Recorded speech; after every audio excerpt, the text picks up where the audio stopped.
Jangan makan makanan itu, bisik suara yang tak pernah kuharapkan. Seketika, aku menyadari suamiku menyimpan rahasia yang mengerikan. Dunia yang kuanggap aman tiba-tiba runtuh di hadapanku. Sebelum mulai ceritanya, komen dulu kalian dari kota atau negara mana. Aku pengen tahu. Jangan lupa like, subscribe, dan aktifkan lonceng, supaya channel ini makin berkembang. Jika ada yang bertanya seperti apa rumah tanggaku, aku selalu menjawab dengan kalimat yang sama, tenang, mapan, dan rapi. Rumah kami berdiri di lingkungan yang tertata, dengan pagar putih yang selalu bersih dan halaman kecil berisi tanaman hias yang dirawat tukang kebun setiap 2 minggu sekali. Dari luar, semuanya tampak seperti potret keluarga yang sering muncul di majalah gaya hidup, nyaris tanpa celah. Setiap pagi, Dani berangkat kerja dengan kemeja disetrika rapi. Ia selalu menyempatkan diri mencium keningku sebelum keluar rumah, sebuah kebiasaan yang membuat tetangga mengangguk kagum ketika melihatnya dari balik jendela.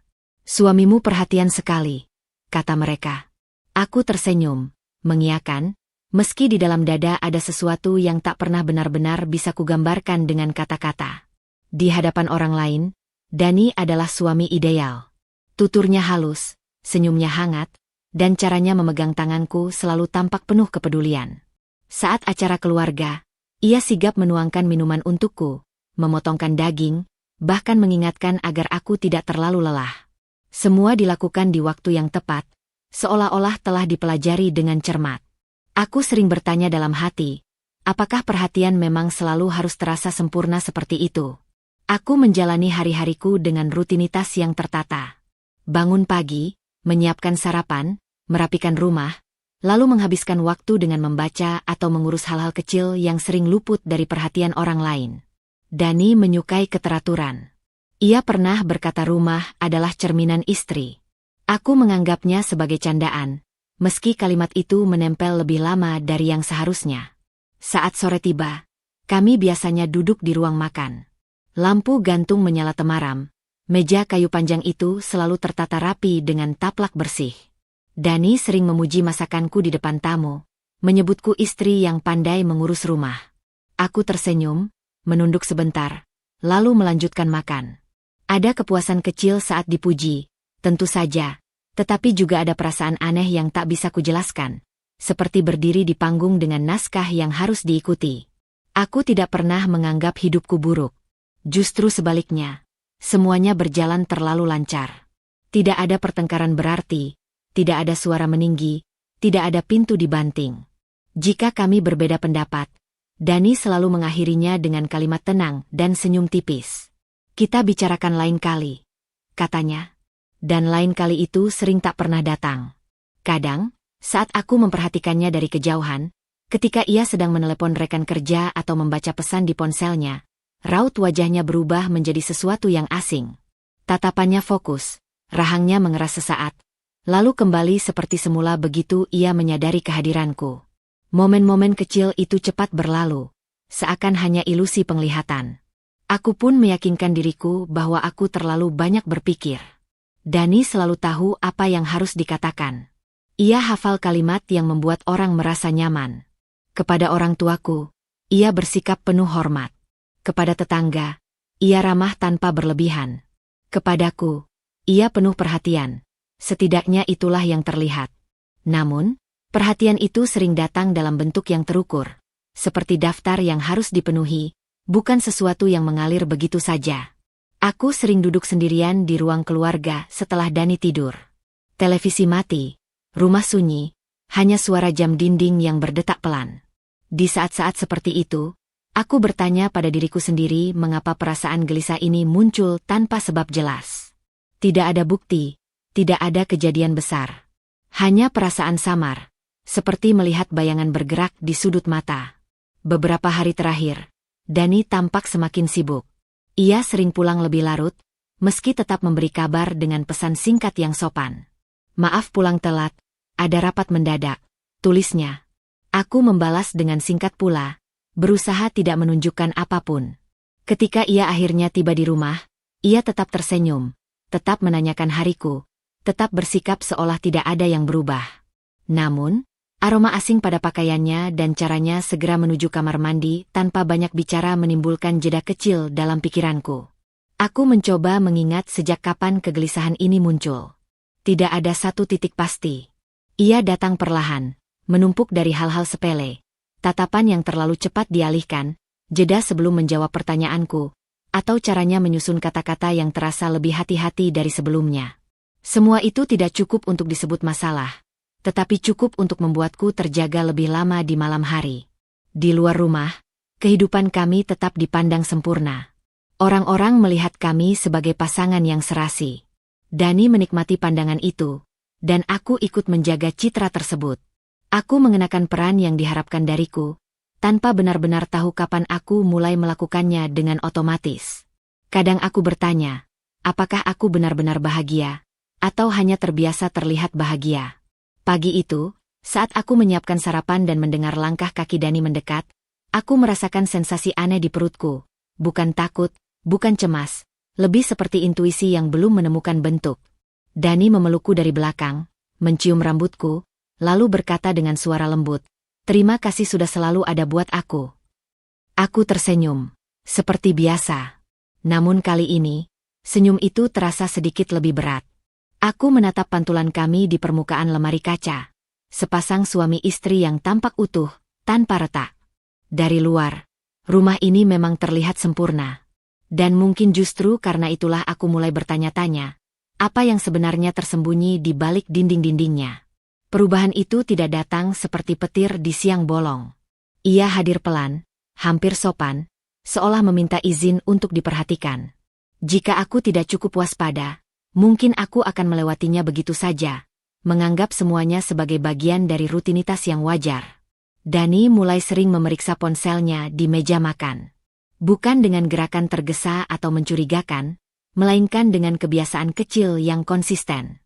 Layar menyala sebentar, alisnya bergerak nyaris tak terlihat, lalu ponsel itu diletakkan kembali menghadap ke bawah.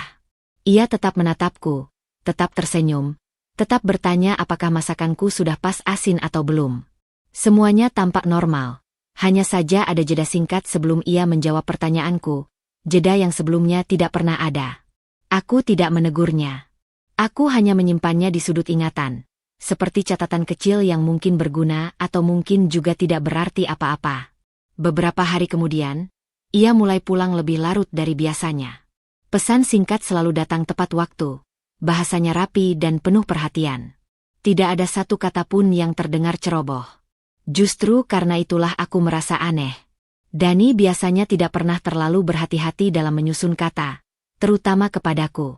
Kini setiap pesannya seperti telah dipikirkan 2 kali sebelum dikirim. Saat ia tiba di rumah, ia tetap menjalankan perannya dengan sempurna. Menanyakan hariku, memuji hal-hal kecil, lalu duduk di sofa sambil membuka berkas kerja. Namun aku mulai menyadari satu hal, sentuhannya berubah.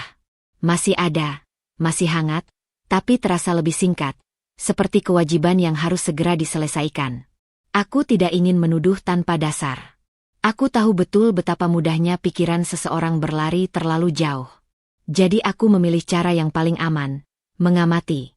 Maya datang hampir setiap hari, membantu urusan Dani yang berkaitan dengan pekerjaan. Ia biasanya ceria, cekatan, dan tidak banyak bicara kecuali jika perlu. Namun belakangan, sorot matanya sering menghindar ketika berpapasan denganku. Senyumnya masih ada, tetapi terasa tipis, seperti kain yang ditarik terlalu kencang. Suatu siang, saat aku menyuguhkan teh untuk mereka di ruang kerja, aku menangkap gerakan kecil yang membuatku berhenti sejenak.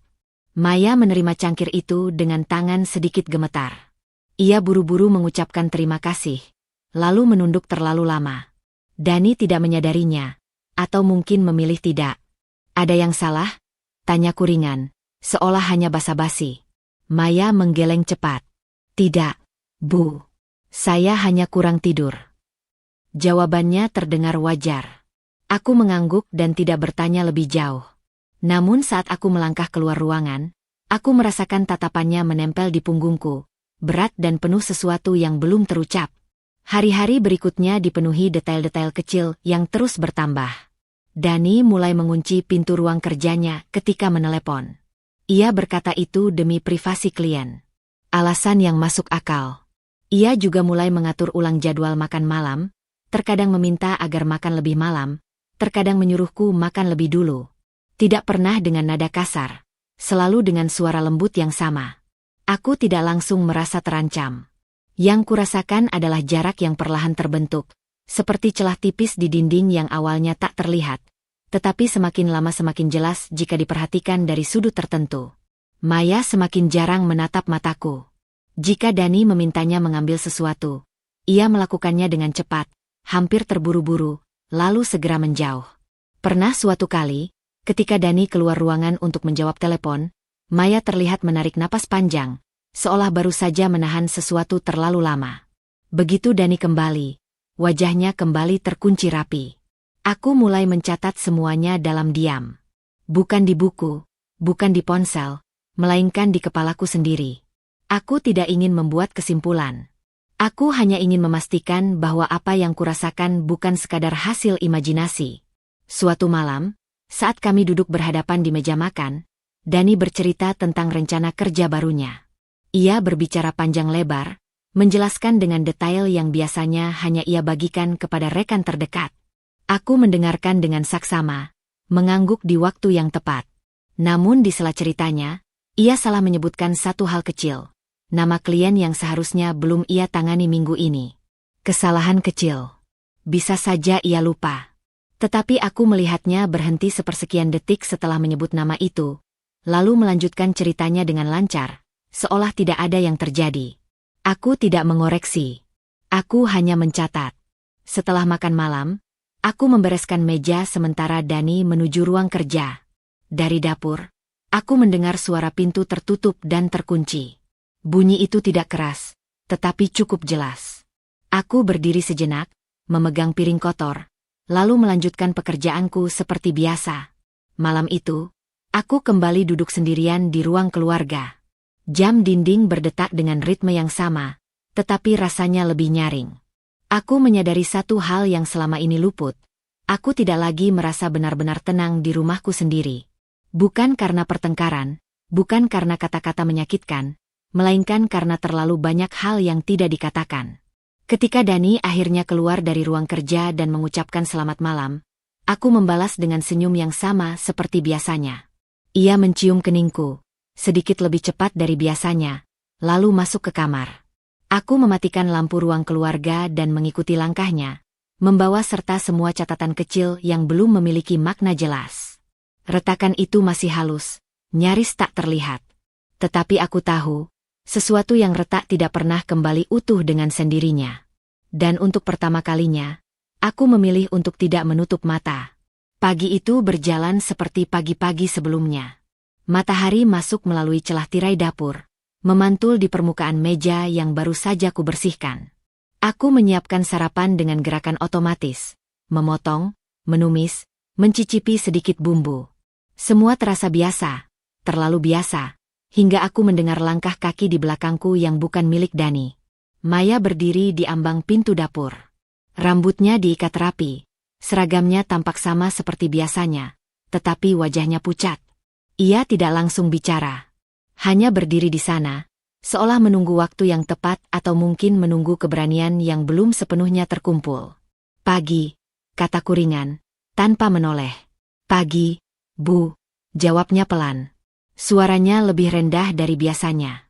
Aku merasakan sesuatu yang tegang di udara, seperti benang yang ditarik terlalu kencang. Aku tetap melanjutkan pekerjaanku, menuangkan sup ke mangkuk saji. Di sudut mataku, kulihat Maya melangkah lebih dekat, lalu berhenti lagi. Tangannya saling menggenggam, buku-buku jarinya memutih. Ada yang bisa saya bantu? Tanyaku, masih dengan nada yang sama. Ia menelan ludah. Aku bisa melihat gerakan kecil di tenggorokannya. Lalu, dengan langkah cepat yang hampir tidak bersuara, ia mendekat ke sisiku. Wajahnya mencondong sedikit, cukup dekat hingga aku bisa mencium aroma sabun cuci tangan yang digunakannya. Bu, bisiknya, nyaris tidak terdengar. Jangan makan makanan itu. Tanganku berhenti bergerak. Sendok sup menggantung di udara. Setetes kuah jatuh kembali ke mangkuk dan memercik kecil. Aku tidak langsung menoleh.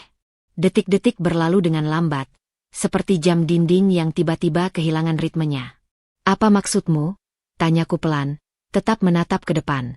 Maya menggeleng cepat, matanya membesar.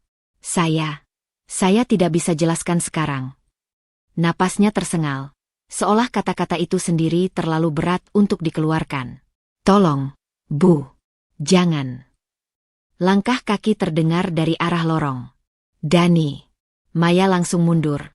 Jaraknya dariku kembali seperti semula. Wajahnya terkunci. Ekspresinya berubah secepat seseorang menutup tirai.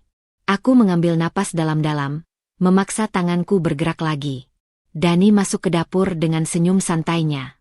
Wah, harum sekali, katanya. Ia mendekat, mencium pipiku singkat. Sarapan apa hari ini? Sup dan roti, jawabku. Suaraku terdengar normal di telingaku sendiri, meski dadaku berdebar lebih kencang dari biasanya. Dani melirik Maya.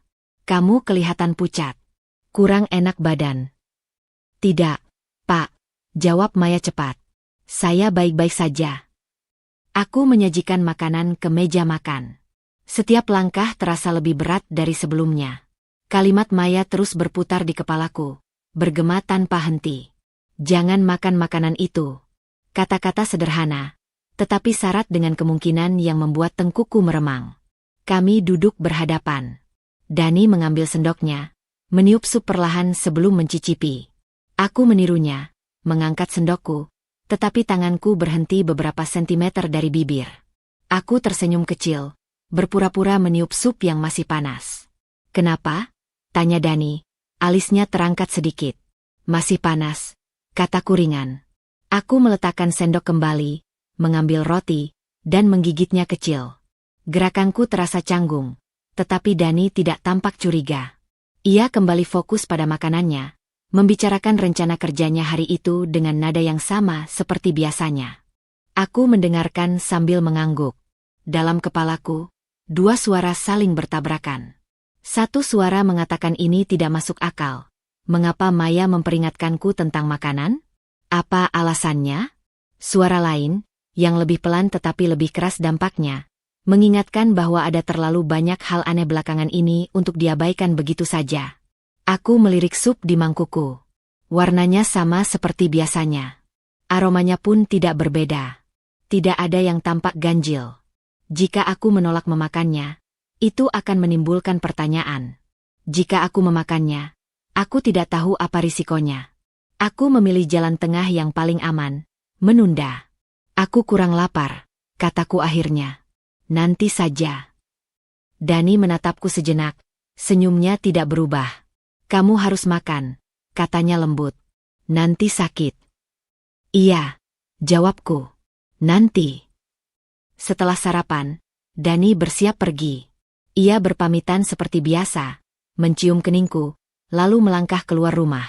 Aku menunggu sampai suara mobilnya menghilang sebelum menghembuskan napas panjang yang sedari tadi kutahan. Maya membereskan meja dengan gerakan cepat.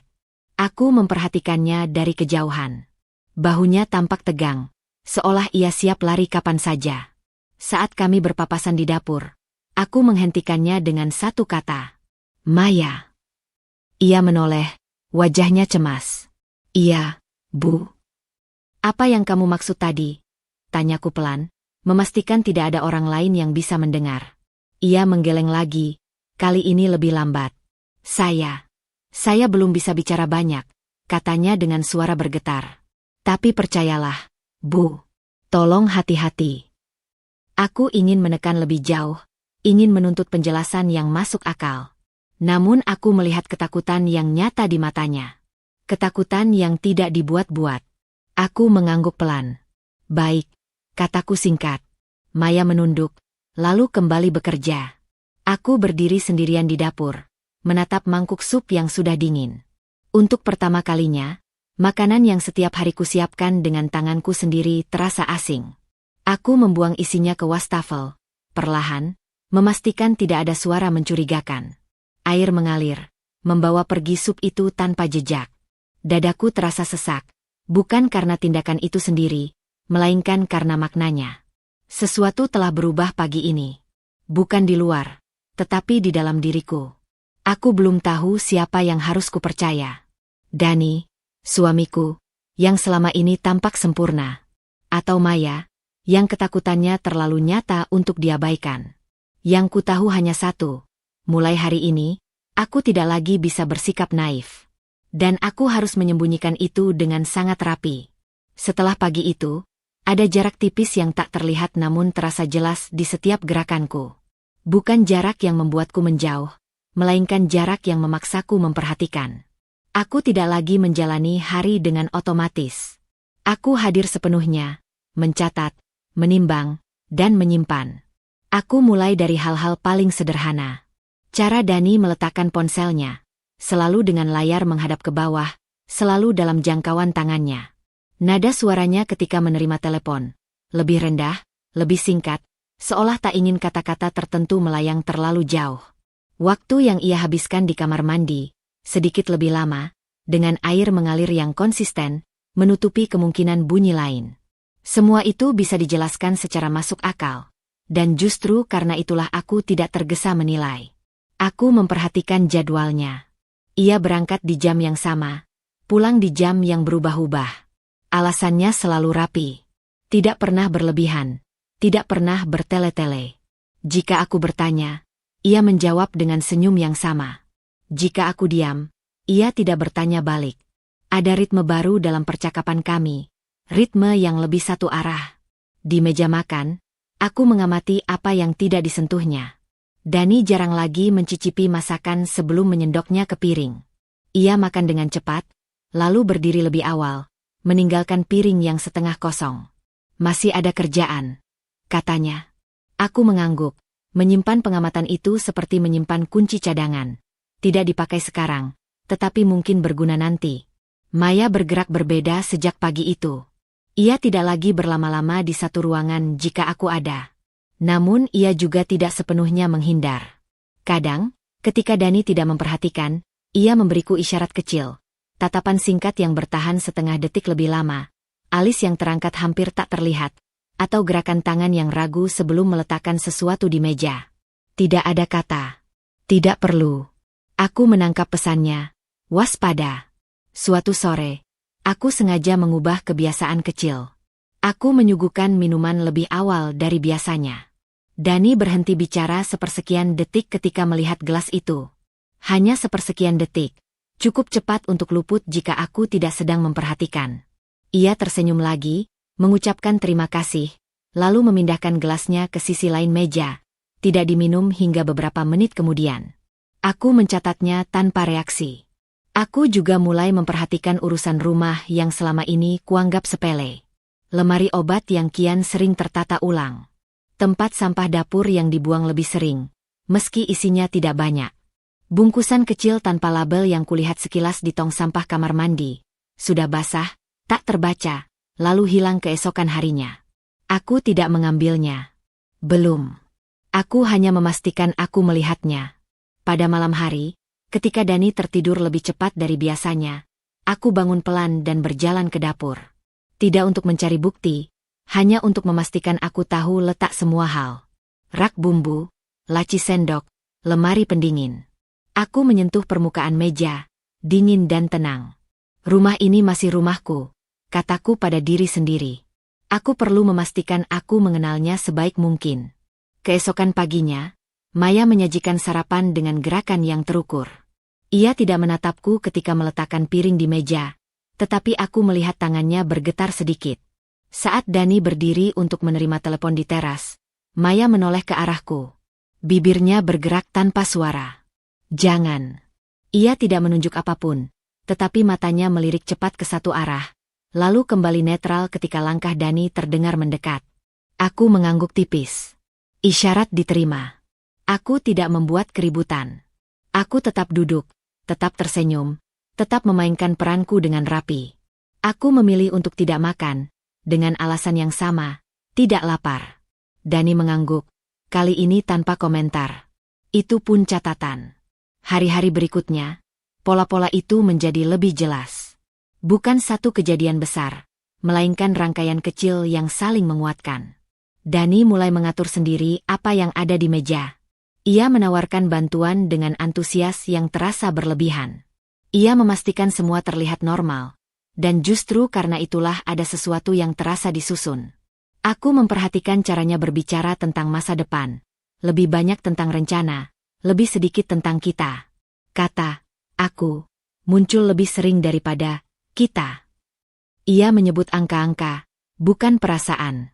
Aku mendengarkan, mengangguk, menyimpan. Di sisi lain, Maya semakin sering memberi tanda tanpa suara. Ia meletakkan piringku sedikit berbeda dari biasanya. Ia mengganti posisi sendok. Ia membersihkan meja terlalu cepat setelah Dani selesai. Hal-hal kecil yang mungkin tidak berarti bagi siapapun. Tetapi bagiku adalah kalimat-kalimat pendek yang dirangkai dengan hati-hati. Aku belum punya kesimpulan. Aku belum punya bukti. Yang kupunya hanyalah kesadaran baru. Aku tidak lagi menjadi penonton dalam rumahku sendiri. Aku tidak lagi mengandalkan rasa percaya semata. Aku mengandalkan pengamatan. Suatu malam, Dani bertanya dengan nada yang terdengar santai. Kamu kelihatan capek belakangan ini. Ada yang mengganggu pikiranmu. Aku menatapnya, menimbang jawaban yang aman. Tidak, kataku. Mungkin hanya kurang tidur. Ia tersenyum, menyentuh tanganku sebentar. Sentuhan itu cepat, terukur, lalu lepas. Aku membalas senyum itu dengan versi yang sama. Cukup hangat, cukup jauh. Ketika aku mematikan lampu dan berbaring, aku merasakan perubahan yang paling nyata bukan pada Dani atau Maya, melainkan pada diriku. Aku tidak lagi pasif. Aku tidak lagi menunggu penjelasan. Aku mengumpulkan potongan-potongan kecil, menyusunnya perlahan, dan bersiap untuk saat ketika semuanya membentuk gambar yang utuh. Aku belajar satu hal penting sejak mulai mengamati. Kebenaran jarang datang dengan suara keras. Ia lebih sering hadir dalam bentuk yang tak mencolok, menumpuk pelan, menunggu disatukan oleh orang yang cukup sabar untuk melihatnya. Pagi itu, Dani meninggalkan map coklat tipis di meja ruang kerja. Tidak terbuka, tidak terkunci. Sebuah kelalaian kecil, atau mungkin kepercayaan diri yang mulai berlebihan. Aku tidak langsung menyentuhnya. Aku membersihkan debu di rak, menyiram tanaman di sudut ruangan, memberi waktu bagi diriku untuk memastikan tidak ada langkah kaki yang mendekat. Ketika akhirnya kubuka map itu, jantungku berdegup lebih cepat, bukan karena takut, melainkan karena kesadaran bahwa aku telah melangkah ke wilayah yang selama ini tertutup. Di dalamnya ada salinan dokumen keuangan. Angka-angka rapi, istilah hukum yang familiar karena pernah kami bicarakan dulu. Aku membacanya perlahan. Tidak ada nama aneh. Tidak ada transaksi mencolok.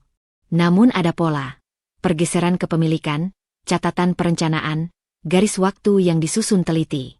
Di sana tertulis tanggal-tanggal yang terasa terlalu dekat dengan hari-hari ketika Dani mulai berubah. Aku menutup map itu seperti semula, mengembalikannya ke posisi semula, lalu menarik napas panjang.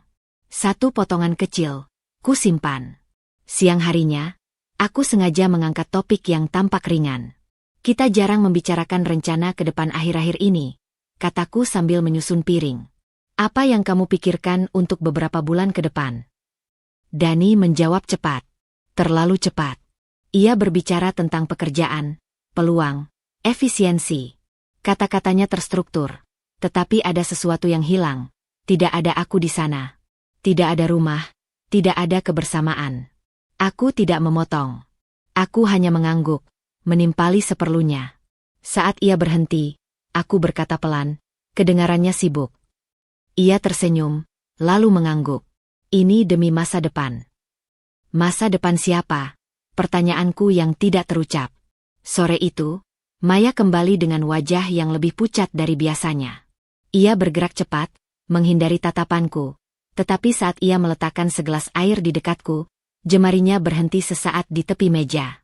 Ia menunduk, seolah merapikan sesuatu yang tidak ada. Lalu, tanpa menoleh, ia berbisik sangat pelan. Bu, hati-hati dengan yang ditandatangani. Aku tidak bereaksi. Aku meneguk airku, menatap ke depan. Dani sedang menelepon di teras. Maya melangkah pergi. Kata-kata itu tinggal di kepalaku, berputar, menemukan tempatnya sendiri di antara potongan-potongan yang telah kukumpulkan. Malamnya, Dani meminta tanda tanganku pada beberapa lembar kertas. Alasannya terdengar masuk akal. Administrasi, pembaruan, formalitas. Ia menyiapkan pena, menunjuk tempat yang harus kutandatangani, dengan gerakan yang sudah dipelajari. Aku membaca sekilas, lalu berhenti. Ada kalimat kecil yang terasa tidak perlu. Aku mengangkat wajahku. Ini untuk apa? Tanyaku. Ia menjelaskan dengan tenang, terlalu tenang. Tidak defensif, tidak terburu-buru. Aku mengangguk, tersenyum kecil, lalu berkata, besok saja. Kepalaku sedang penuh. Ia tampak ragu sepersekian detik, lalu mengalah. Tentu. Kata itu, tentu, terasa lebih berat dari sebelumnya. Aku mulai memahami bahwa bahaya tidak selalu datang dalam bentuk ancaman langsung. Kadang ia dibungkus dengan kesopanan, dengan perhatian, dengan alasan yang tampak rasional. Dani tidak memaksaku. Ia membujuk. Ia mengatur waktu. Ia membangun jalur yang membuat pilihan-pilihanku tampak seperti pilihanku sendiri. Di sela-sela itu, aku mengingat kembali kebiasaan-kebiasaan kecilnya. Mengatur posisi dokumen, menanyakan hal-hal tertentu di waktu tertentu, memastikan aku lelah sebelum membahas topik penting. Semua itu bukan kebetulan. Itu strategi. Aku menahan emosiku dengan disiplin yang baru kupelajari. Tidak ada tangisan, tidak ada kemarahan. Emosi yang meledak hanya akan mengaburkan pengamatan. Aku memilih logika. Aku memilih jarak yang cukup dekat untuk melihat, cukup jauh untuk aman. Suatu malam, ketika Dani tertidur lebih dulu, aku membuka laci kecil di meja kerjanya. Tidak untuk mencari bukti besar. Aku tahu itu jarang ditemukan begitu saja, melainkan untuk melihat bagaimana ia menyimpan rahasia. Di sana ada catatan pendek, angka-angka, jadwal. Tidak ada nama. Namun garis waktunya konsisten dengan dokumen di map coklat. Dua potongan itu saling mengunci. Aku menutup laci dengan hati-hati. Aku kembali ke tempat tidur, berbaring dengan punggung menghadap Dani. Nafasku teratur. Aku memastikan tidak ada perubahan pada ritmeku. Di dalam kepalaku, gambaran mulai terbentuk. Motifnya bukan emosi sesaat. Motifnya perhitungan. Kepentingan. Kendali. Keesokan paginya, Maya menyajikan sarapan dengan ekspresi yang terkendali. Saat Dani mengikat dasinya di depan cermin, Maya menatapku sebentar. Kali ini, ia tidak berbisik. Ia hanya mengangguk kecil, seolah berkata, "Kamu tidak salah." Aku mengangguk balik, sama kecilnya. Kebenaran memang tidak datang sekaligus. Ia datang sebagai potongan yang menuntut ketenangan untuk disatukan. Dan ketika potongan-potongan itu mulai membentuk pola, aku tahu aku tidak lagi berada di wilayah curiga. Aku sudah melangkah ke wilayah sadar. Bahaya itu nyata, terukur, dan dekat. Dan untuk menghadapinya, aku harus tetap terlihat sama. Istri yang tenang, rumah yang sempurna. Sementara di dalam, aku bersiap dengan cara yang paling sunyi. Aku menunggu momen yang tepat, meski tidak tahu persis seperti apa bentuknya. Dalam situasi seperti ini, waktu tidak pernah benar-benar tepat. Ia hanya terasa lebih sunyi dari biasanya. Kesunyian itulah yang akhirnya kupilih. Siang itu rumah relatif lengang. Dani pergi lebih awal dengan alasan pertemuan di luar kota. Ia berpamitan seperti biasa, dengan senyum yang terukur dan janji akan pulang larut. Setelah suara mobilnya menghilang, aku tidak langsung bergerak. Aku menunggu beberapa menit, memastikan ritme rumah kembali normal, seolah-olah tidak ada yang berubah. Maya membersihkan meja makan dengan gerakan cepat. Aku memperhatikannya dari kursi, tidak berkata apa-apa. Ia terlihat lelah, bukan lelah fisik, melainkan lelah menahan sesuatu terlalu lama. Ketika ia hendak membawa piring ke dapur, aku berdiri dan berkata pelan, "Tunggu sebentar." Ia berhenti. Bahunya menegang. "Kita bicara di dapur," kataku. Nada suaraku tidak memerintah, tidak pula memohon. Kami berdiri berhadapan di dekat wastafel. Jendela dapur terbuka, angin masuk pelan. Aku bisa mendengar detak jam dinding dari ruang keluarga. Maya menunduk, kedua tangannya saling menggenggam. "Aku tidak akan memaksamu," kataku terlebih dahulu. "Tapi aku perlu tahu apakah aku harus melindungi diriku sendiri." Ia mengangkat wajahnya perlahan. Matanya berkaca-kaca, tetapi belum menangis. Saya tidak bermaksud mencampuri urusan rumah tangga, Bu, katanya terbata. Saya benar-benar tidak mau. Aku tahu, jawabku singkat. Kamu bisa berhenti kapan saja. Kalimat itu tampaknya membuka sesuatu di dalam dirinya. Napasnya menjadi lebih cepat. Ia mengusap wajahnya dengan punggung tangan, lalu menarik kursi dan duduk. Aku ikut duduk di seberangnya, menjaga jarak yang cukup agar ia tidak merasa terpojok. Saya takut, katanya akhirnya. Dua kata itu jatuh berat di antara kami. Saya takut setiap hari datang ke sini. Aku tidak menyela. Awalnya saya pikir saya hanya salah paham. Lanjutnya, Pak Dani sering meminta saya mengurus hal-hal kecil. Dokumen, pengingat, jadwal. Tidak ada yang aneh. Tapi lama-lama, ada hal-hal yang tidak seharusnya saya tahu. Ia berhenti sejenak, menelan ludah. Aku bisa melihat pergulatan di wajahnya, antara ingin bicara dan takut akan akibatnya. Saya melihat rencana-rencana, katanya pelan.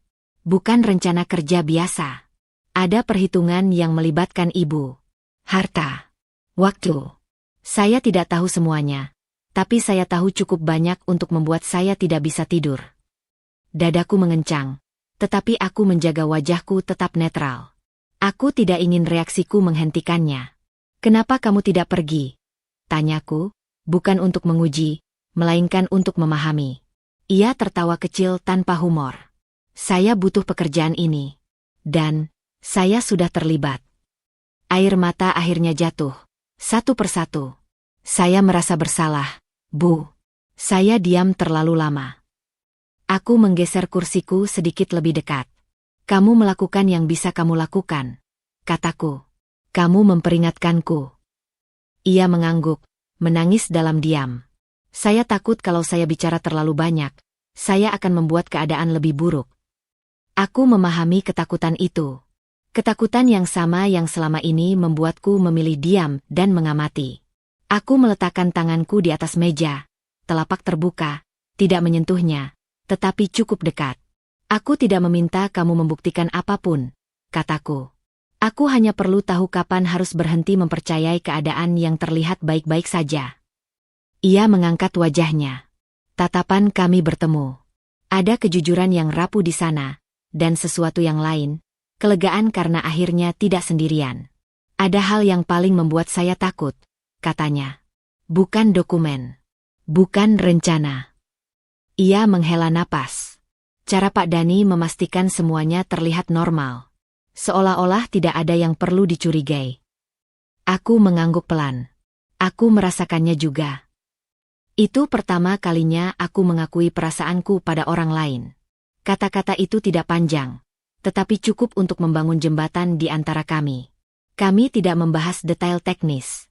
Tidak menyebut tanggal, angka, atau istilah hukum. Kami berbicara tentang tanda-tanda. Tentang cara-cara kecil yang sering diabaikan. Tentang perasaan tidak aman yang sulit dijelaskan. Di sanalah kepercayaan mulai tumbuh, bukan dari informasi besar, melainkan dari kesamaan pengalaman. Sebelum percakapan berakhir, aku berkata, mulai sekarang, kita berhati-hati. Tidak ada gerakan tiba-tiba. Tidak ada konfrontasi. Ia mengangguk cepat. Saya akan mengikuti arahan ibu. Bukan arahan, koreksiku lembut. Kesepakatan. Sore itu, ketika Maya kembali bekerja, gerakannya tampak sedikit lebih ringan. Bukan karena ketakutannya hilang, melainkan karena ketakutan itu akhirnya dibagi. Aku kembali ke ruang keluarga, duduk di sofa, dan menatap jendela yang memantulkan bayangan rumah kami. Masih rapi, masih tenang. Aliansi kami tidak ditandai dengan janji besar. Tidak ada sumpah atau rencana tertulis. Hanya pemahaman yang sunyi. Kami akan saling menjaga, dengan cara yang tidak menarik perhatian. Dua perempuan di dalam rumah yang terlihat sempurna, memilih untuk percaya satu sama lain ketika keadaan menuntut kewaspadaan.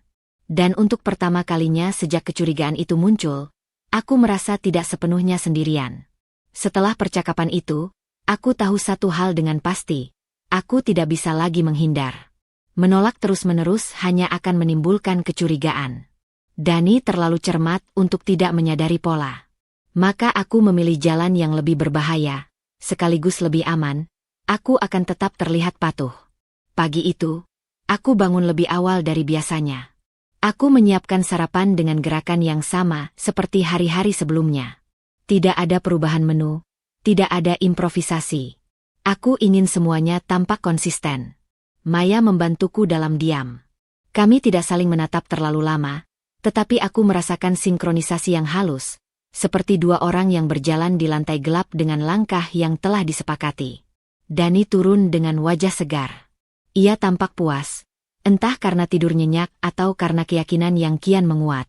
"Kamu kelihatan lebih baik hari ini," katanya sambil duduk. Nada suaranya ringan, hampir ceria. "Aku tidur lebih cepat," jawabku. Itu tidak sepenuhnya bohong. Aku menyajikan makanan. Ketika piring diletakkan di meja, aku merasakan denyut kecil di pelipisku. Ini saatnya. Aku duduk, mengambil sendok, dan untuk pertama kalinya setelah sekian hari, aku menyendok makanan itu ke mulutku. Dani memperhatikanku, tidak terang-terangan, tetapi cukup jelas jika aku tahu kemana harus melihat. Aku mengunyah perlahan, menjaga ekspresiku tetap netral.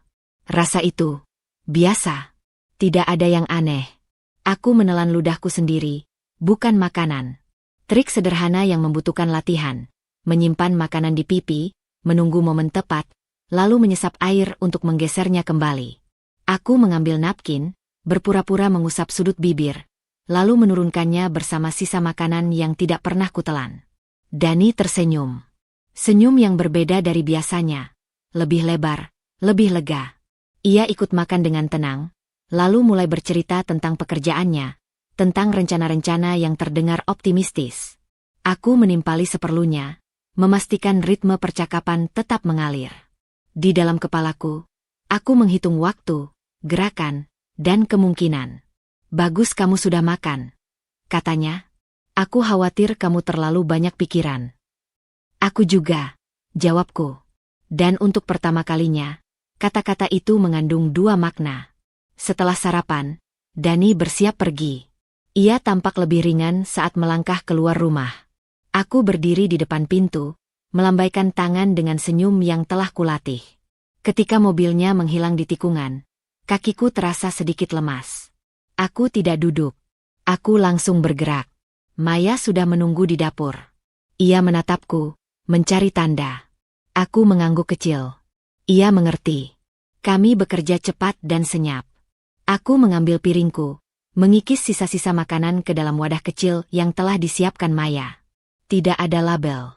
Tidak ada suara. Kami memastikan tidak ada jejak. Meja dibersihkan, wastafel dibilas, tempat sampah diganti.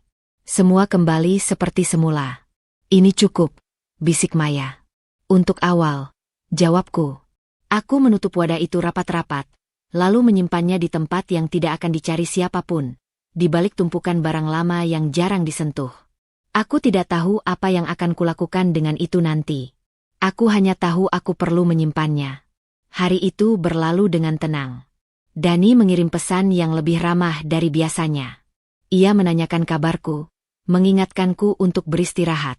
Aku membalas dengan nada yang sama.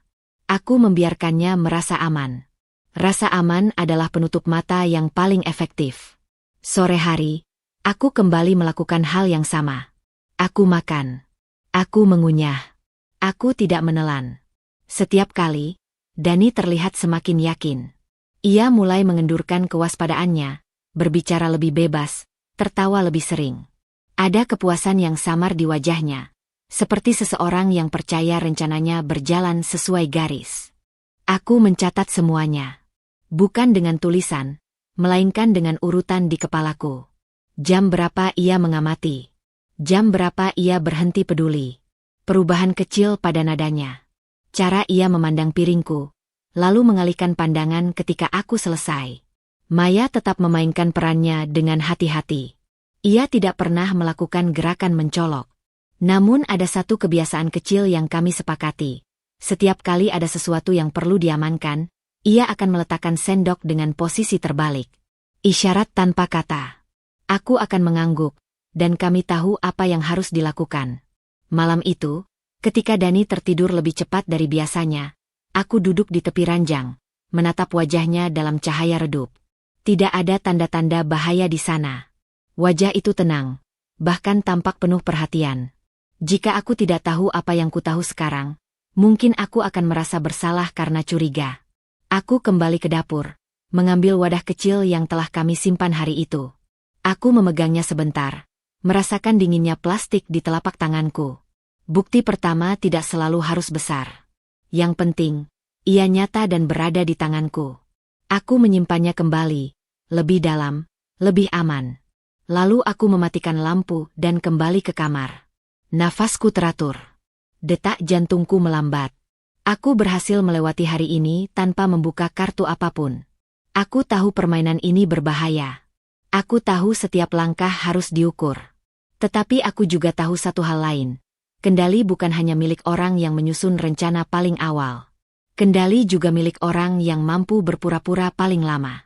Dan malam itu, dalam gelap yang tenang, aku menyadari bahwa aku sanggup melakukan keduanya. Kepercayaan diri Dani tumbuh seperti bayangan yang memanjang di sore hari. Tidak terasa, tetapi jelas. Ia mulai bergerak lebih santai di rumah, berbicara dengan nada yang lebih ringan, bahkan sesekali bersenandung kecil saat bersiap berangkat kerja. Semua itu terjadi karena satu hal sederhana yang ia lihat berulang kali. Aku makan tanpa protes. Aku memainkannya dengan hati-hati. Setiap gerakanku diukur, setiap ekspresi ditimbang. Aku tidak lagi terlihat ragu saat duduk di meja makan. Aku tersenyum ketika menyuap. Aku menanggapi ceritanya dengan tawa kecil yang tepat. Tidak terlalu berlebihan, tidak terlalu datar. Peran istri setia bukan sesuatu yang asing bagiku. Hanya saja kini aku memainkannya dengan kesadaran penuh. Kamu kelihatan lebih tenang akhir-akhir ini, kata Dani suatu malam, sambil menyesap minumannya. Aku senang melihatnya. Aku juga. Jawabku, menatapnya sebentar lalu kembali ke piringku. Aku membiarkan jeda kecil itu menggantung, cukup untuk membuat kata-kataku terdengar jujur. Ia mengangguk, puas. Aku tahu kepuasan itu bukan hanya tentangku. Itu tentang keyakinan bahwa semua berada di bawah kendalinya. Di balik layar, Maya bekerja dengan cara yang hampir tak terlihat. Ia tetap datang dan pergi seperti biasa, membersihkan, menata, menyiapkan. Namun kini setiap langkahnya mengandung tujuan. Ia mencatat waktu Dani pulang, kebiasaan barunya, bahkan perubahan kecil pada rutinitas dapur. Kami tidak pernah membahasnya panjang lebar. Tatapan singkat, gerakan tangan yang disepakati, itu sudah cukup. Suatu siang, saat Dani belum pulang, Maya meletakkan nampan di meja dengan posisi yang sedikit miring. Isyarat. Aku menghampirinya, berpura-pura memeriksa sesuatu. Di bawah alas nampan, terselip kertas kecil, daftar belanja yang ditulis Dani sendiri. Aku mengenali tulisannya. Ada beberapa item yang tidak pernah kubeli, tidak pernah kuminta. Aku tidak bereaksi. Aku melipat kertas itu perlahan, menyelipkannya ke saku apron yang kugunakan, lalu melanjutkan aktivitasku. Maya melirik sekilas, memastikan aku menangkap maksudnya. Aku mengangguk kecil. Permainan ini menuntut kesabaran. Dan kami memainkannya bersama. Dani semakin jarang mengawasi secara langsung. Ia merasa tidak perlu. Ia mulai meninggalkan ponselnya di meja, berbicara lebih terbuka tentang rencana-rencana ke depan. Ada kalanya ia menyebut angka, aset, atau keputusan yang seharusnya kami diskusikan bersama, tetapi kini ia ucapkan seperti kesimpulan final. Aku mendengarkan, menyimpan, tidak menentang. Kita harus lebih rapi soal administrasi, katanya suatu malam. Biar ke depan tidak ribet. Kamu yang lebih paham, jawabku. Itu kalimat yang membuat bahunya sedikit mengendur. Aku bisa melihatnya. Di dalam diriku, ketegangan tidak pernah benar-benar hilang. Ia hanya berubah bentuk. Bukan lagi ketakutan yang gemetar, melainkan kewaspadaan yang tajam. Setiap kali aku menyuap, aku menghitung. Setiap kali aku tersenyum, aku menilai. Aku hidup dalam dua lapisan, yang terlihat dan yang kusembunyikan. Maya beberapa kali nyaris goyah. Aku melihatnya dari cara ia menarik napas terlalu cepat atau dari tangan yang sedikit bergetar saat meletakkan gelas. Pada satu kesempatan, ketika Dani berada di luar, aku menghampirinya dan menyentuh lengannya sebentar. Sentuhan singkat itu bukan untuk menenangkan, melainkan untuk mengingatkan, kita masih di sini, masih berjalan bersama. Malam-malam menjadi panggung utama permainan dua wajah ini. Dani sering duduk di ruang tengah, berbicara tentang masa depan dengan nada yakin. Aku duduk di sampingnya, bersandar secukupnya, mendengarkan seperti istri yang percaya. Di saat yang sama, aku mencatat setiap kata yang terdengar terlalu terencana, terlalu licin. Ada satu malam ketika ia menatapku lebih lama dari biasanya. "Kamu percaya sama aku, kan?" tanyanya, tiba-tiba. Pertanyaan itu sederhana, tetapi syarat. Aku menahan napas sepersekian detik, cukup singkat untuk tidak terlihat. Lalu aku mengangguk. "Aku menikah denganmu," kataku pelan. "Tentu saja aku percaya." Jawaban itu seperti kunci. Wajahnya melunak. Ia meraih tanganku, menggenggamnya dengan erat. Aku membalas genggaman itu dengan tekanan yang sama. Di dalam kepalaku, alarm berbunyi nyaring, tetapi wajahku tetap tenang.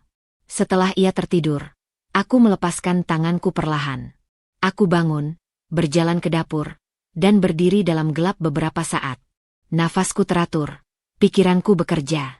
Aku membuka tempat penyimpanan rahasia kami, memastikan semuanya masih di sana, tersusun rapi. Bukti-bukti kecil, belum cukup untuk apapun, tetapi cukup untuk mengingatkanku bahwa apa yang kulihat bukan ilusi. Aku kembali ke kamar dan berbaring di sisinya.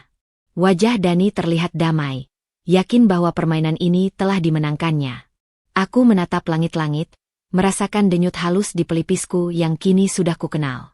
Permainan dua wajah ini melelahkan, tetapi memberiku sesuatu yang lebih berharga dari rasa aman palsu, waktu.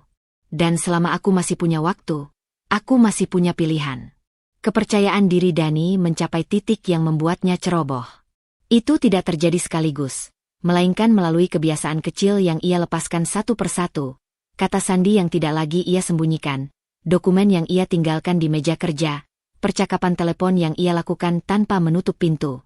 Ia merasa aman. Dan rasa aman itu menjadi celah. Aku tidak terburu-buru. Mengatur bukan soal bergerak cepat, melainkan soal bergerak tepat. Aku mulai dari hal yang paling sunyi, membaca. Setiap kali Dani mandi atau tertidur lebih awal, aku membuka map-map yang sebelumnya tak pernah kusentuh. Aku tidak memindahkan apapun. Aku hanya mengingat. Angka, tanggal, nama. Pola yang awalnya tampak acak mulai membentuk garis lurus di kepalaku. Aku juga mulai mengatur ritme hari-hariku sendiri. Aku lebih sering keluar rumah dengan alasan sederhana. Belanja, bertemu teman lama, urusan kecil yang tidak pernah dipertanyakan Dani. Pada kenyataannya, aku sedang membuka jalur. Aku bertanya tanpa terlihat bertanya. Aku mendengarkan tanpa mencatat. Dunia di luar rumah menjadi ruang bernapas sekaligus ruang strategi. Suatu sore, aku duduk di mobil lebih lama dari biasanya sebelum menyalakan mesin. Tanganku menggenggam ponsel, membaca ulang pesan singkat yang baru saja kuterima. Tidak ada yang eksplisit. Hanya janji waktu dan tempat. Aku menghapus pesan itu setelah mengingatnya. Tidak ada jejak yang perlu disimpan di sana. Dani semakin jarang mengecek keadaanku.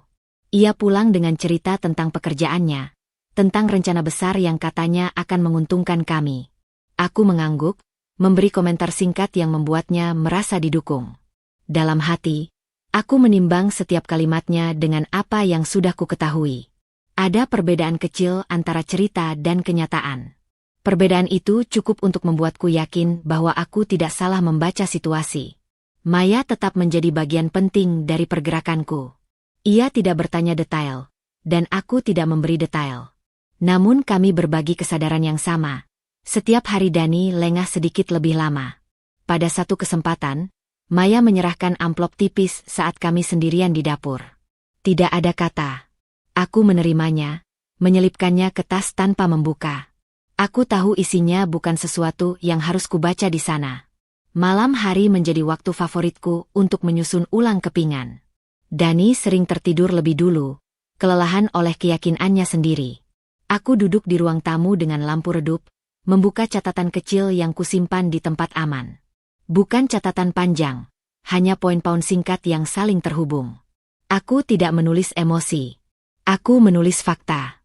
Di titik ini, rasa takutku berubah. Ia tidak lagi membeku di dada, melainkan bergerak sebagai kewaspadaan yang terarah. Aku tidak lagi bertanya-tanya apa yang harus kulakukan. Aku bertanya bagaimana melakukannya tanpa membuat kesalahan. Ada satu malam ketika Dani menyebut sesuatu yang seharusnya tidak ia ketahui jika semua berjalan normal. Ia mengatakannya sambil lalu, seolah tidak penting. Aku menahan reaksiku, tetapi di dalam kepalaku, sebuah garis tebal ditarik. Itu bukan sekadar kecerobohan. Itu pengakuan yang tidak disengaja. Aku mulai mengatur ulang posisiku di rumah. Aku meminta salinan dokumen dengan alasan ingin lebih rapi. Aku mengajukan pertanyaan yang terdengar naif, padahal tujuannya mengukur respons. Dani menjawab semuanya dengan santai. Ia tidak menyadari bahwa setiap jawabannya adalah potongan puzzle yang melengkapi gambaran besar. Pada suatu pagi, saat kami sarapan, aku sengaja mengubah satu kebiasaan kecil. Aku berhenti makan lebih awal. Dani menatapku sebentar, lalu kembali ke ponselnya. Tidak ada kecurigaan. Itu konfirmasi terakhir yang kubutuhkan. Perhatiannya sudah benar-benar longgar. Aku menyimpan bukti dengan lebih terstruktur.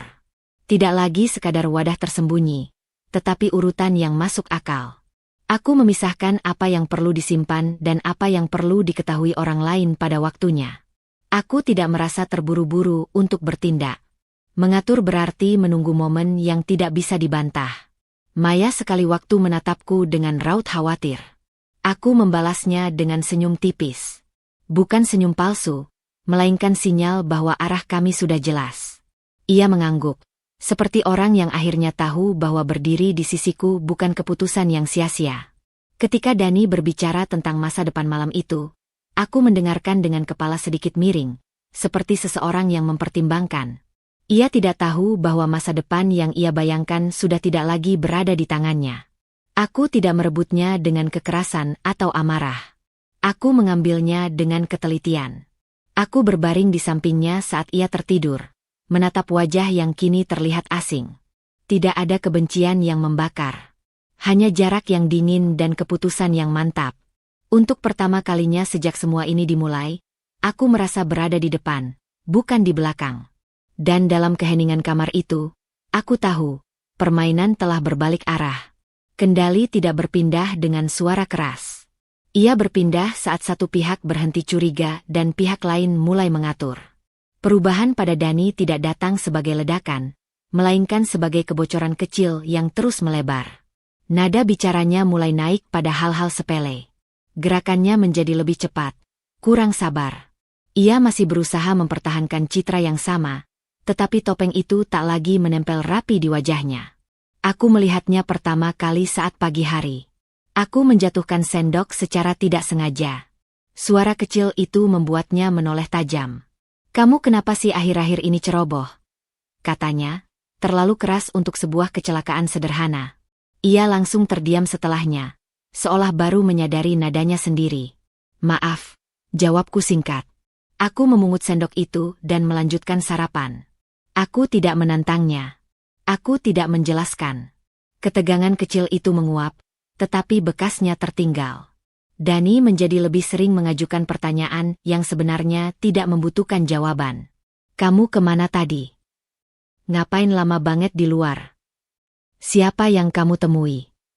Pertanyaan-pertanyaan itu datang dengan senyum yang dipaksakan. Aku menjawab apa adanya, tanpa detail berlebihan. Aku tahu setiap kata tambahan hanya akan memberinya ruang untuk menyerang. Konflik verbal mulai muncul di sela-sela rutinitas. Bukan pertengkaran besar, melainkan gesekan yang terus terakumulasi. Ketika aku meminta waktu sendiri, ia menuduhku menjauh. Ketika aku diam, ia menuduhku menyimpan sesuatu. Tidak ada jawaban yang benar di matanya. Dan itu justru menguntungkanku. Suatu malam, saat makan malam hampir selesai, ia menatap piringku lebih lama dari biasanya. "Kamu makin sedikit makannya," katanya. Ada kecurigaan yang tidak lagi tersembunyi. "Aku kenyang lebih cepat," jawabku tenang. Aku mengangkat gelas dan minum perlahan. Tatapanku tidak goyah.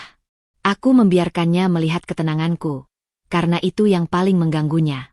Ia mendecakkan lidah, lalu berdiri tanpa menghabiskan makanannya. Kursi bergeser agak keras. Maya yang berada di dapur menahan napas, tetapi tidak menoleh. Kami bertiga berada dalam ruangan yang sama, namun terpisah oleh ketegangan yang tak terucap. Emosi Dani bocor di momen-momen kecil. Ia lupa menutup pintu dengan pelan. Ia menekan tombol ponsel terlalu keras. Ia menghela napas panjang saat aku mengajukan pertanyaan biasa. Semua itu adalah tanda kelelahan, bukan fisik, melainkan kelelahan menjaga peran. Aku tetap berada di tempatku. Aku tidak membalas dengan nada tinggi. Aku tidak memancing. Setiap kali ia meninggikan suara, aku menurunkannya. Setiap kali ia mendesak, aku memperlambat. Aku tahu permainan ini bukan tentang siapa yang paling keras, melainkan siapa yang paling tahan. Pada satu kesempatan, ia akhirnya meledak, meski masih dalam batas kata-kata. Kamu berubah, katanya tajam. Aku nggak tahu lagi isi kepalamu apa. Aku menatapnya, tidak lama, tidak singkat. Orang bisa berubah tanpa punya niat buruk, kataku pelan. Kadang hanya belajar lebih tenang. Jawaban itu membuatnya terdiam. Ia tidak menemukan celah untuk menyerang. Kemarahannya menggantung, tidak tersalurkan. Aku bisa melihat frustrasi itu menggerogoti kepercayaan dirinya sendiri. Maya semakin berhati-hati. Ia mengurangi kehadirannya di ruang bersama saat Dani sedang tidak stabil. Namun pada saat yang sama, ia semakin sigap di balik layar, mengamankan, mencatat, dan memastikan tidak ada kesalahan kecil yang bisa berbalik melukai kami. Malam-malam menjadi lebih sunyi, tetapi juga lebih tegang. Dani sering terjaga lebih lama, berjalan mondar-mandir, seolah mencari sesuatu yang tidak ia temukan. Aku tetap berbaring, bernapas teratur, tidak memberinya reaksi yang ia harapkan. Ada satu malam ketika ia berdiri di ambang pintu kamar, menatapku lama. Kamu masih di pihakku, kan? Tanyanya, dengan suara yang hampir terdengar rapuh. Aku mengangguk perlahan. Aku di rumah ini, jawabku. Jawaban yang benar tanpa mengatakan apapun yang bisa digenggamnya. Ia akhirnya menutup pintu dan pergi. Aku menutup mata, merasakan detak jantungku yang stabil. Topeng itu memang belum sepenuhnya runtuh, tetapi sudah retak cukup dalam. Dan aku tahu, retakan seperti itu tidak bisa diperbaiki dengan kemarahan, hanya akan semakin melebar. Aku tidak merasa menang. Aku merasa siap. Karena saat topeng tidak lagi rapi, wajah di baliknya akan terlihat jelas. Dan ketika itu terjadi, aku harus tetap menjadi orang yang paling tenang di ruangan. Hari itu terasa berbeda sejak pagi. Aku bangun lebih cepat dari biasanya, tapi bukan karena aku ingin memulai hari, melainkan untuk memastikan segalanya terkontrol. Semua langkah Dani yang kurasa sudah kukenal ternyata mulai menunjukkan pola yang lebih ceroboh. Dan kali ini, kesalahannya akan menjadi pintu yang tidak bisa ditutup lagi. Dani pulang lebih awal, wajahnya tampak lega. Senyum yang biasanya rapi kini sedikit renggang, seolah ia lupa menutup celah kecil yang selalu ia rawat. Ia membawa beberapa dokumen di tangannya, menggesekkan pena di jari-jarinya sambil berbicara tanpa berhenti, meyakinkanku bahwa ini semua demi kebaikan kita. Aku duduk diam, menimang setiap kata, mendengar nada yang terlalu percaya diri, dan menyadari bahwa ia sedang menempatkan dirinya dalam posisi yang berbahaya, tanpa sadar. Saat ia meninggalkan dokumen di meja ruang kerja, aku tidak bergerak. Aku menunggu beberapa menit, memastikan ia pergi ke dapur untuk mengambil minum, kemudian membuka map yang ia tinggalkan. Mata ini mulai menangkap pola yang sebelumnya tersembunyi. Ada dokumen transfer aset yang seharusnya dia simpan rapat-rapat, namun kini ia meletakkannya tanpa perhatian. Ada catatan kecil tentang rencana pengalihan harta, tanggal, nama rekening, dan tanda tangan yang dibuatnya sendiri. Semua itu tersusun rapi, tapi terlalu jelas bagi siapapun yang jeli melihatnya. Aku menahan napas, menyimpan catatan mental setiap baris, setiap angka. Maya mengawasi dari dapur, berdiri di ambang pintu dengan wajah pucat, menahan napas. Saat aku meliriknya, ia memberi isyarat halus, kepalanya mengangguk sedikit, tanda bahwa dia siap mengambil langkah berikutnya. Risiko yang akan ia ambil sekarang sangat besar, tapi ia tahu bahwa ini adalah satu-satunya cara memastikan bukti itu tetap aman. Setelah Dani masuk kembali ke ruang kerja, Aku bertanya dengan nada biasa. Ada apa dengan dokumen itu? Ah, hanya urusan kerjaan kantor yang harus aku rapikan sekarang. Jawabnya, tertawa kecil seolah meremehkan. Tidak ada kecurigaan di matanya. Dan itu menjadi kesalahan fatalnya. Aku menunggu sampai ia benar-benar lengah. Maya, dengan keberanian yang sebelumnya tak pernah kulihat setebal ini, mengambil amplop berisi salinan dokumen penting itu. Ia bergerak diam, tangannya gemetar sebentar saat meletakkan amplop itu ke dalam laci tersembunyi yang telah kami siapkan sejak beberapa minggu lalu. Tidak ada suara, tidak ada kata. Hanya koordinasi sunyi yang telah kami latih berulang kali. Dani duduk di kursinya, menatap layar komputernya, tersenyum tipis, tidak menyadari bahwa tindakan cerobohnya telah membuka pintu yang tidak bisa ditutup lagi. Bukti itu kini tersimpan dengan aman, cukup kuat untuk membangun kasus yang tidak bisa dibantah. Maya menarik napas panjang, wajahnya masih pucat. Aku meletakkan tangan di bahunya, isyarat kecil agar ia tetap tenang. Kamu sudah melakukan yang benar, bisikku. Sekarang, kita tunggu waktu yang tepat. Kesalahan Dani tidak berhenti di situ. Ia mulai mengirim email tanpa enkripsi, menggunakan kata sandi lama, bahkan membiarkan laptopnya terbuka saat keluar sebentar. Aku mencatat semuanya. Setiap langkah ceroboh menambah kepastian bahwa rencananya selama ini terlalu percaya diri. Ia pikir ia mengendalikan semuanya, tapi kini ia sedang menenun jaring yang akan menjerat dirinya sendiri. Malam itu, Dani tampak gelisah. Ia mengulangi beberapa percakapan telepon, memastikan tidak ada yang salah, tapi semakin ia cemas, semakin jelas pula pola yang ia tinggalkan.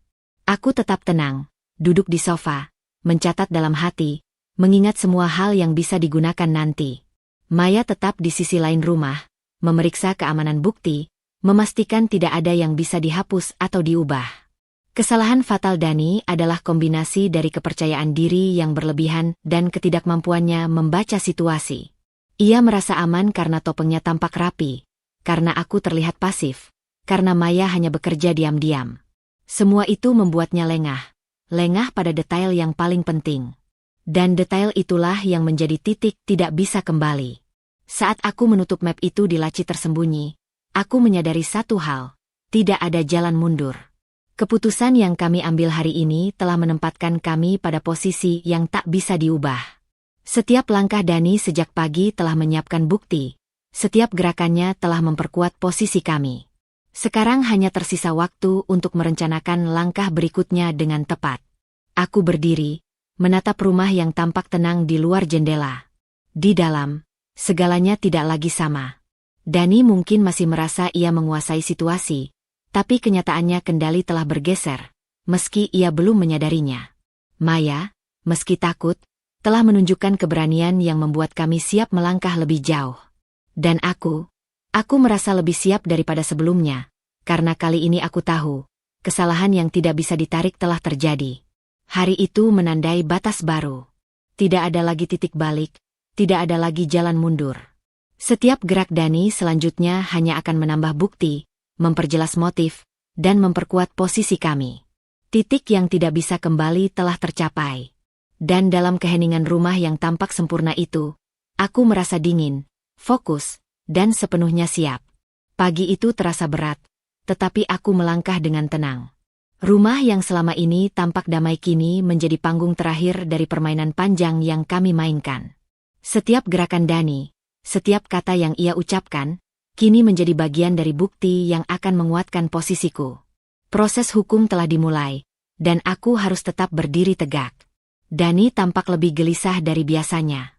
Ia mengenakan jas rapi, mencoba menampilkan aura percaya diri, tetapi matanya selalu menyelinap ke arahku. Ada ketegangan yang ia coba sembunyikan, dan itu tampak jelas bagi siapa saja yang jeli memperhatikannya. Aku duduk di samping pengacara, wajahku tetap netral, tubuhku tegak, dan mata tetap fokus. Setiap kata yang keluar dari mulutku terukur, setiap ekspresi diperhitungkan. Ketika kasus mulai dibuka, bukti-bukti yang telah kami kumpulkan perlahan dibentangkan. Dokumen-dokumen, catatan, bahkan kesaksian Maya, semua itu menunjukkan satu pola. Niat Dani untuk menguasai harta dan kontrol penuh atas rumah tangga kami. Dani mencoba membantah, mencoba memutarbalikkan fakta dengan senyum yang terpaksa dan suara yang lebih tinggi. Ini semua salah interpretasi, katanya sambil menunjuk beberapa dokumen. Aku tidak pernah bermaksud demikian. Aku menatapnya tanpa berkedip.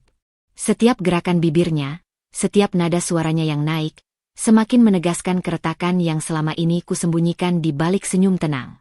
Tidak ada kemarahan dalam tatapanku, hanya ketegasan.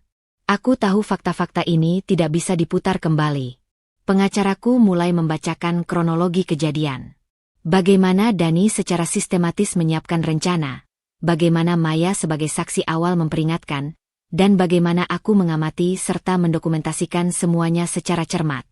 Saat Maya memberi kesaksian, suaranya bergetar sesaat, tetapi keteguhan dalam kata-katanya jelas. Setiap bukti yang ia paparkan memperkuat gambaran yang selama ini aku rangkai dalam kepala. Dani mencoba berbagai trik. Ia tersenyum, mengedipkan mata, mencoba menarik simpati pengadilan, bahkan mencoba memanipulasi perkataan Maya dengan pertanyaan-pertanyaan yang menyesatkan. Namun setiap gerakannya terlalu terlihat, terlalu berlebihan. Topeng yang ia pakai selama bertahun-tahun kini pecah di hadapan mata semua orang. Aku berdiri, bukan dengan amarah, tetapi dengan kepastian. Saat pengacara menanyakan pertanyaan yang mengarah padaku, aku menjawab dengan tenang, logis, dan jelas. Semua yang saya lakukan adalah untuk melindungi diri saya dan hak saya. Tidak ada niat buruk. Yang saya dokumentasikan hanyalah fakta yang saya alami sendiri.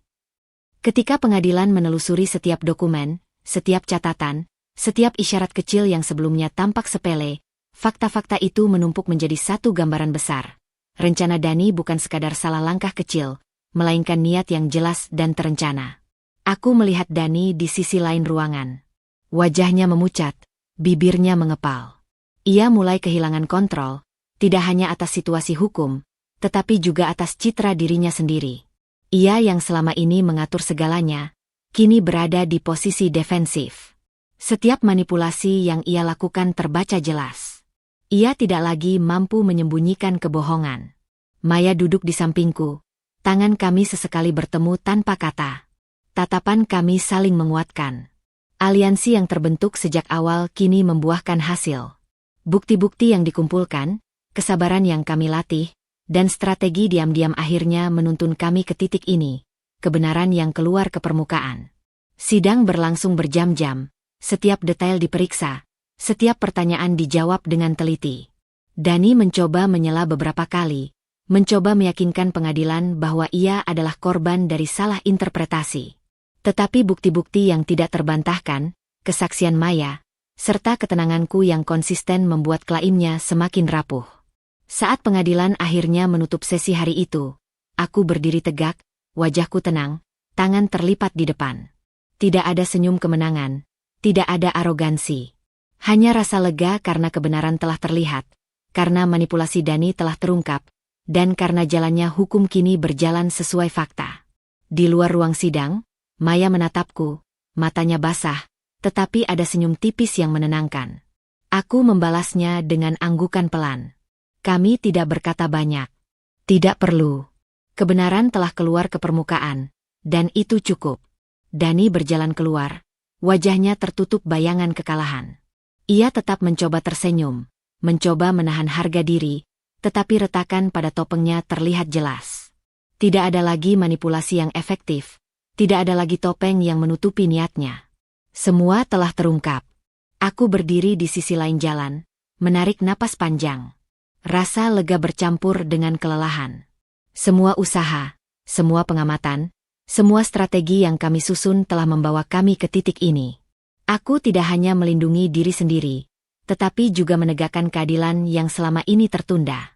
Kebenaran kini terlihat jelas, dan aku berdiri tegak, bukan sebagai korban, tetapi sebagai saksi dari ketenangan, kecerdikan, dan keteguhan hati yang akhirnya mengalahkan kebohongan. Rumah ini tetap terlihat sempurna dari luar, tetapi di dalamnya, keadilan telah menempatkan segala sesuatu pada tempatnya. Pagi itu, udara terasa berat dan sunyi. Aku berdiri di luar rumah, menatap mobil polisi yang berhenti di halaman. Dani duduk di kursi belakang, tangan diborgol, wajahnya pucat dan tegang. Topengnya yang selama ini sempurna kini benar-benar runtuh. Tidak ada senyum manipulatif, tidak ada nada meyakinkan, hanya kekosongan dan rasa tak berdaya. Aku tetap diam. Tidak ada sorak kemenangan di hatiku, tidak ada tepukan tangan. Semua yang kami lalui selama ini, semua strategi, pengamatan, dan kesabaran, membuahkan hasil. Tapi ini bukan tentang kemenangan, melainkan tentang keadilan yang akhirnya ditegakkan. Aku menarik napas panjang, menenangkan diri dari perasaan campur aduk yang muncul. Maya berdiri di sampingku, wajahnya masih pucat, tangan gemetar sedikit. Aku menaruh tanganku di bahunya, isyarat kecil bahwa semuanya sudah selesai. Ia mengangguk pelan. Kami berdua tahu bahwa proses panjang yang menegangkan ini akhirnya menutup bab yang paling gelap dalam hidup kami. Petugas polisi membuka pintu belakang mobil dan membimbing Dani keluar. Ia berjalan perlahan, sesekali menatap ke arahku dengan mata yang kehilangan kilau percaya diri. Aku menatapnya hanya beberapa detik, tidak lebih. Ada rasa lega, ya, tetapi tidak ada rasa puas berlebihan. Aku tahu bahwa apapun yang terjadi selanjutnya adalah urusan hukum, bukan emosi pribadi. Ketika pintu sel penjara menutup di belakangnya, bunyinya terdengar seperti gema yang membekas di ruang hati. Bukan gema kemenangan, melainkan gema akhir dari segala ketegangan. Aku menatap pintu itu beberapa saat, membiarkan diri meresapi kenyataan. Segala sesuatu telah mencapai titik penutupannya. Tidak ada lagi ancaman langsung, tidak ada lagi manipulasi yang harus diantisipasi setiap hari. Di rumah, suasana terasa berbeda. Sunyi, tetapi tidak menakutkan. Aku duduk di sofa, menatap ruang yang selama ini menjadi medan permainan dan strategi. Semua tampak sama, rapi, damai. Tapi aku tahu, di balik ketenangan itu, ada pelajaran yang tidak bisa dihapus. Kewaspadaan, kesabaran, dan keberanian untuk berdiri tegak di tengah ancaman. Maya menyalakan teh hangat, menyerahkannya padaku. Kami tidak banyak bicara. Tidak ada percakapan panjang tentang kebencian atau dendam. Hanya anggukan, senyum tipis, dan napas yang sedikit lega. Kami berdua tahu bahwa perjalanan belum benar-benar selesai, karena proses hukum masih berjalan, tetapi ancaman terbesar telah hilang.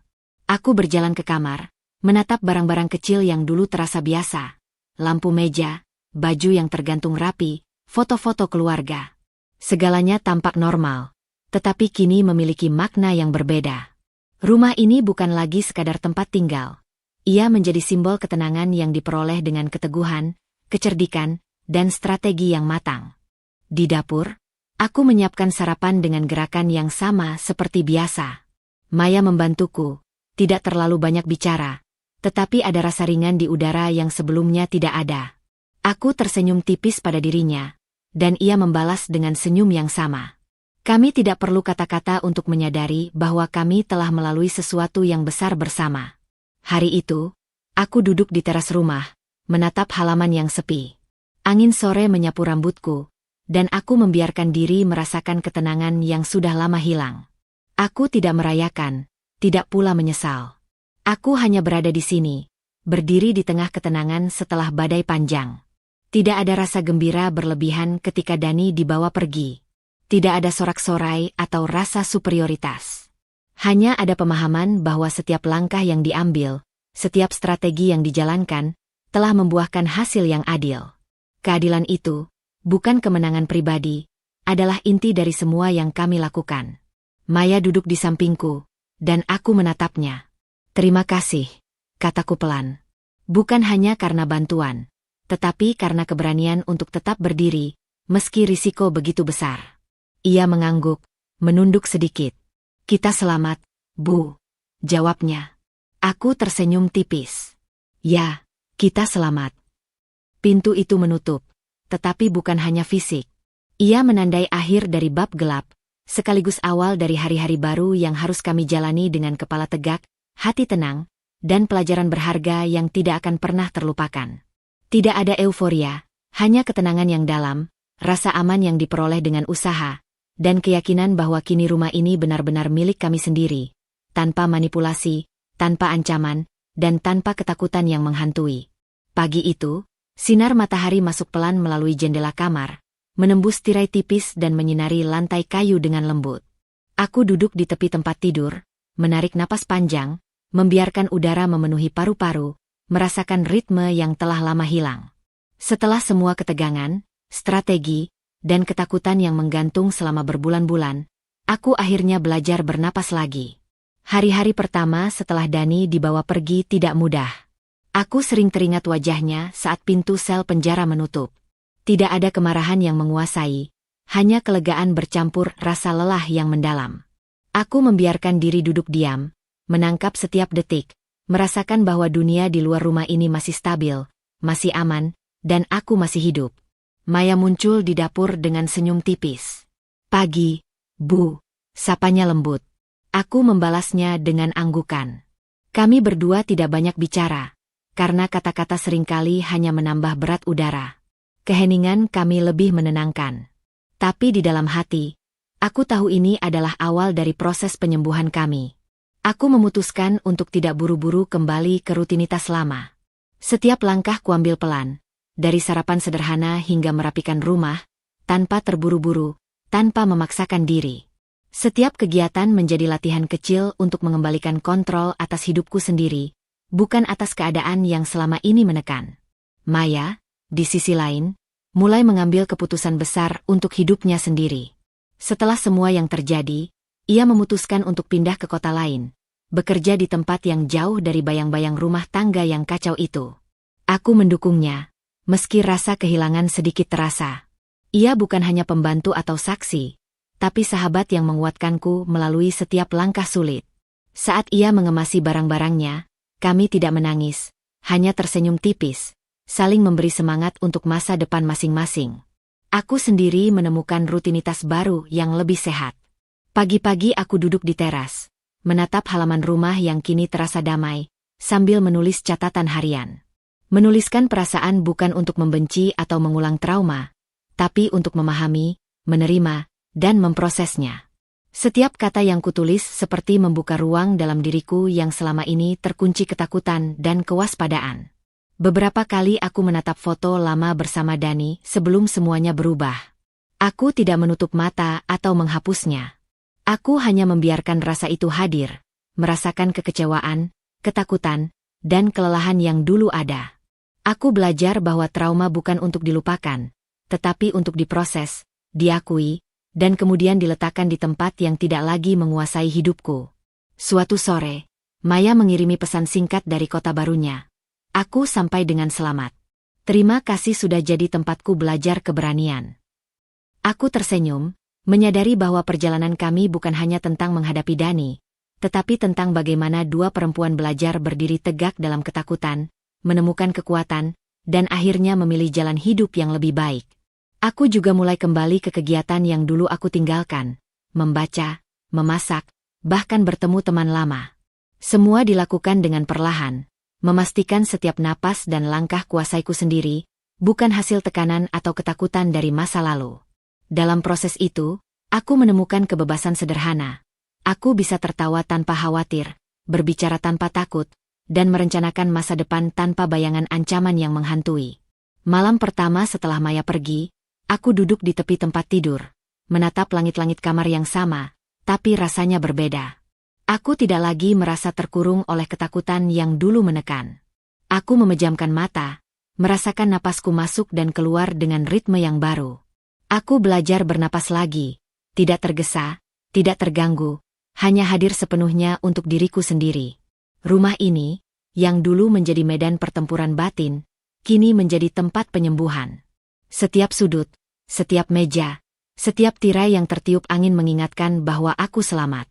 Bukan karena keberuntungan, tapi karena keberanian, kecerdikan, dan keteguhan hati yang selama ini kupegang. Aku belajar bahwa penyembuhan tidak membutuhkan sorak-sorai atau pengakuan orang lain. Ia hadir dalam momen-momen sederhana, napas panjang di pagi hari, senyum tipis yang menenangkan, dan keberanian untuk menghadapi hari tanpa beban masa lalu yang menekan. Aku belajar bahwa berdiri tegak tidak selalu berarti kuat secara fisik, tapi kuat dalam hati dan pikiran. Ketika malam datang, aku duduk di teras, menatap langit yang berwarna gelap lembut. Bintang-bintang muncul satu persatu, dan aku merasakan kedamaian yang sebelumnya asing. Aku menutup mata, mengambil napas dalam-dalam, dan untuk pertama kalinya sejak lama, aku merasa benar-benar hadir. Aku belajar bernapas lagi, tidak terburu-buru, tidak dibebani, hanya hidup dengan penuh kesadaran. Rumah ini kembali menjadi milikku. Diriku kembali menjadi diriku. Dan meski bayangan masa lalu tetap ada, aku tahu aku memiliki kekuatan untuk memproses, untuk belajar, dan untuk terus melangkah ke depan.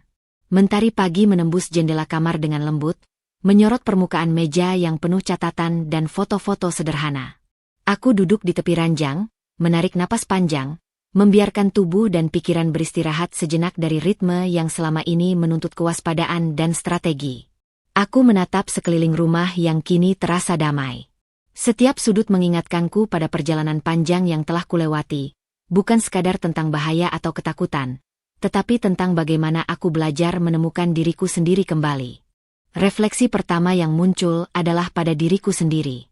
Aku pernah merasa hidupku ditentukan oleh orang lain, terperangkap dalam kepalsuan topeng, dan tunduk pada ancaman yang tampak tak terlihat. Tapi sekarang, aku berdiri di sini, masih utuh, masih bernapas, dan masih memiliki kendali atas diriku sendiri. Rasanya seperti menemukan kembali bagian diri yang sempat hilang, yang selama ini tersembunyi di balik kewaspadaan dan strategi bertahan hidup. Setiap langkah yang kulalui, dari menghadapi Dani hingga memastikan keadilan ditegakkan, memberi pelajaran berharga. Aku belajar bahwa harga diri tidak diukur dari kemampuan untuk menutupi rasa takut, tetapi dari keberanian untuk menghadapi dan mengatasi ketakutan itu. Tidak ada kebanggaan berlebihan, tidak ada kemenangan yang membakar hati dengan rasa superioritas. Yang ada hanyalah kesadaran bahwa aku memiliki kekuatan untuk menentukan jalan hidupku sendiri. Aku memandang foto Maya yang beberapa bulan lalu berdiri di sisiku, mendukung setiap langkahku tanpa banyak bicara. Ia kini memilih jalannya sendiri, jauh dari rumah ini, dengan keberanian dan keputusan yang sama seperti yang kutemukan dalam diriku sendiri.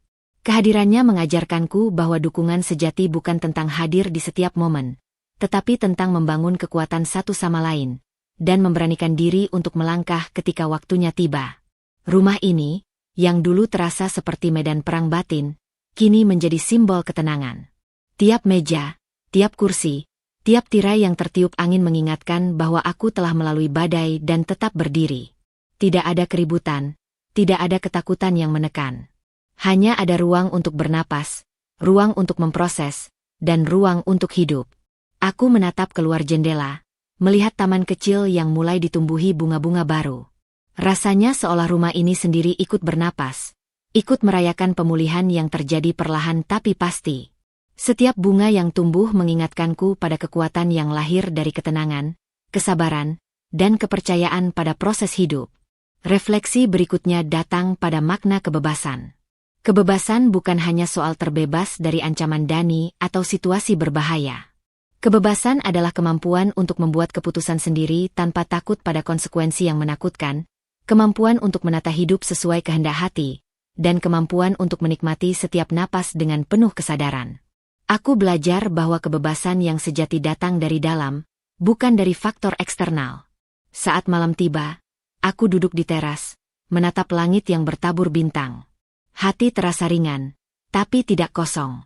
Ada rasa syukur yang dalam, bukan untuk kemenangan atas orang lain, tetapi untuk perjalanan yang membuatku menemukan kembali diriku sendiri. Aku menutup mata sejenak, membiarkan angin malam menyapu wajahku, menghapus sisa ketegangan yang masih tersisa. Pesan yang kuterima dari pengalaman ini sederhana, namun kuat. Hidup akan selalu menghadirkan tantangan, ancaman, dan ketakutan. Namun yang menentukan bukan situasi itu sendiri, melainkan bagaimana kita berdiri di hadapannya. Dengan keberanian, kesabaran, dan keteguhan, kita bisa tetap utuh, tetap tegar, dan tetap menjadi diri sendiri. Tidak ada yang bisa mengambil harga diri kita jika kita memeliharanya dengan sadar. Aku membuka mata, tersenyum tipis pada rumah yang kini tenang. Semua perjalanan itu bukan untuk dipamerkan, bukan untuk membuat orang lain kagum.